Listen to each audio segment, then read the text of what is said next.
Hi ladies, hoping this video finds you well. I briefly just wanted to come on here and encourage you. For the year of 2025, we will be walking through some of the names of God and the names of God, what they mean, as well as what or how those names apply to your life or how they can apply to your life. So we have started off on our blog posts and we are continuing on in monthly videos and just excited for you to come with. So on the blog, we've covered the topic or the name of God being the God of Abraham, Isaac, and Jacob. So I wanted to get a little bit more in depth with the idea or with the name and just how it can apply to us today. So we're going to use the example of Exodus 3:2, right? And in Exodus 3:2, Moses and the burning bush. That is the chapter, that's the topic, right? And we're just going to start off by reading it. And it says, "Then the angel of the Lord appeared to him in a flame of fire within a bush. As Moses looked, he saw that the bush was on fire, but was not consumed."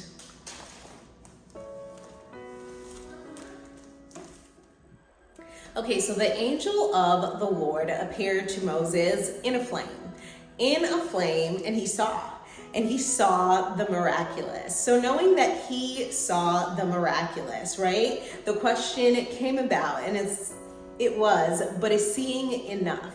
Right? Is seeing enough in anything? Is seeing enough, right? So is it enough to see the miraculous happen? And my response was, well, sometimes it is and sometimes it isn't. So we're going to go on to Exodus 3:3, right? And it says, "So Moses thought, I must go over and look at the remarkable sight. Why isn't the bush burning up?" So Moses went over. And he said, he thought like, hey, I gotta go over. I gotta check this out. I wanna see what is going on over here because there's no way. There's absolutely no way. So God wants us to be intrigued. That's what I gathered from it. God wants us to be intrigued. He welcomes your questions. He welcomes the questions that you have, the questions that you pose, the questions that you come up with based off of and from seeing the miraculous or knowing about the miraculous, hearing about the miraculous, reading the miraculous. He cares about the questions that you have regarding the miraculous or regarding his works, right? To find the answer, he got a little bit closer, right? He wants you in reach of the answers. He wants you in reach of the answers that he provides, right? It was only when Moses got intrigued, when Moses said, okay, I need to see what's going on here, right? That he got a little bit closer, that God responded, or that God spoke.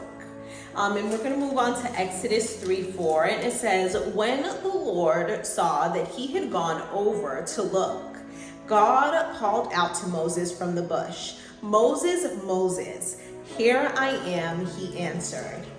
So not only did God speak, but God called Moses by name. He didn't just speak. He didn't just say, "Hey, Moses, that's me putting the bush on fire, but the bush not being consumed." He said, "No, Moses, Moses." He called out Moses's name. He spoke to Moses, and then he waited for Moses to respond.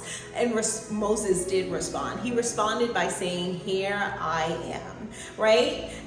God was waiting for Moses to respond to him. God wanted to know if he was interested and what interests him. So God wanted to know if Moses was interested and what interested Moses. What was it that interests you about this sight? What was it that interests you about what is going on before you or before your eyes or what you see? What interests Moses?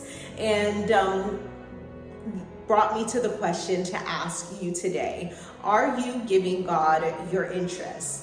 Does he know that you are interested in what he is doing? Does he know that you are interested in the miraculous? Does he know that you are interested in his work? Does he know that you are interested in his word? Does he know that you are interested in getting closer or being drawn nearer to him? Does God know that you are interested? Or does he have your interest? Can he draw you in based off of your interest, based off of you being interested and so intrigued by him and so boggled by what he is up to and what he is doing, so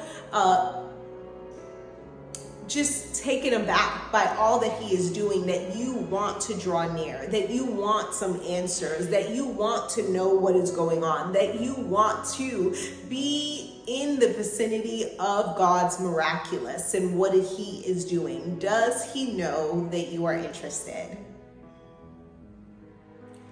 Which then leads me on to Numbers 12:8, right? It leads me to Numbers 12:8, and it is just a testament to being interested in what God is up to, what God is doing, hearing from God, hearing his voice, and the sorts, right? So in Moses 12:8, God is testifying about his relationship with Moses, and he goes, I speak with him directly, openly, and not in riddles. And it all started with Moses showing an interest in what God was up to begin with, in Moses coming a little closer, drawing a little nearer to his God in order for him to have a closer walk with him, to have a closer relationship with him.